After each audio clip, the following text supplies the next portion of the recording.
जय Hind. Channel 9 TV live web news Meerut मित्र पर आप देख रहे हैं क्राइम रिपोर्ट और मैं हूं आपके साथ नवीद खान। कि एक पत्नी अपने पति की मौत की पटकथा इतनी खामोशी से लिख सकती है कि पूरी दुनिया उसे सामान्य मौत समझे। क्या कोई घर जो बाहर से एक खुशहाल परिवार दिखता हो, उसके भीतर मौत की साजिश कई दिनों से पल रही हो सकती है?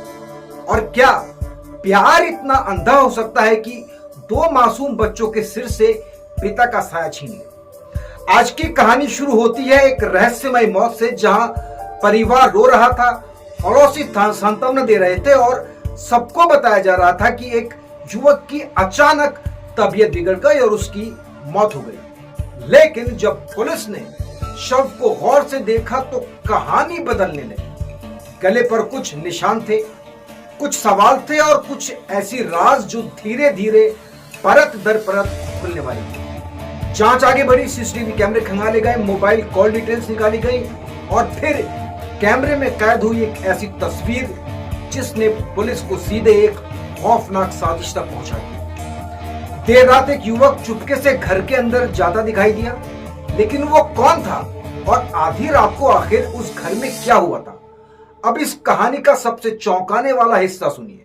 यह मामला है उत्तर प्रदेश के बागपत जिले के निरोजपुर गुर्जर गांव का, जहां किसान सचिन की मौत को पहले सामान्य मौत बताने की कोशिश की गई, लेकिन सच सामने आया तो पता चला कि मौत नहीं, हत्या हुई थी। पुलिस के मुताबिक सचिन की पत्नी रचना का सोनू नाम के युवक से प्रेम संबंध था और पति इस रिश्ते की सबसे बड़ी बाधा बन चुका था।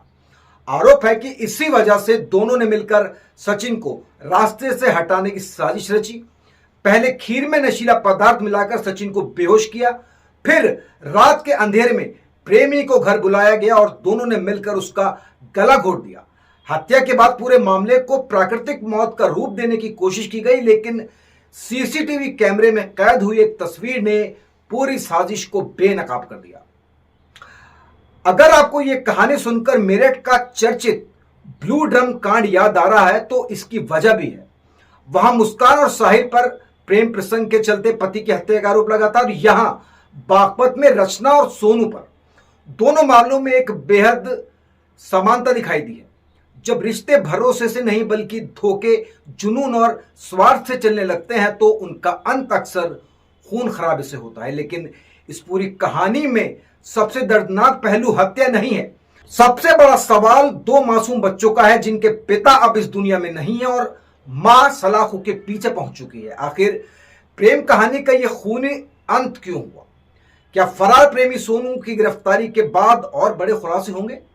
क्या सचिन को पहले से ही अपनी मौत की आहट मिल चुकी थी? और क्या यह कहानी भी उन खौफनाक प्रेम प्रसंगों की लंबी फहरिस्त में एक और नाम बनकर रह जाएगी, जहां प्यार के नाम पर भरोसे का कत्ल कर दिया जाता है? जय हिंद।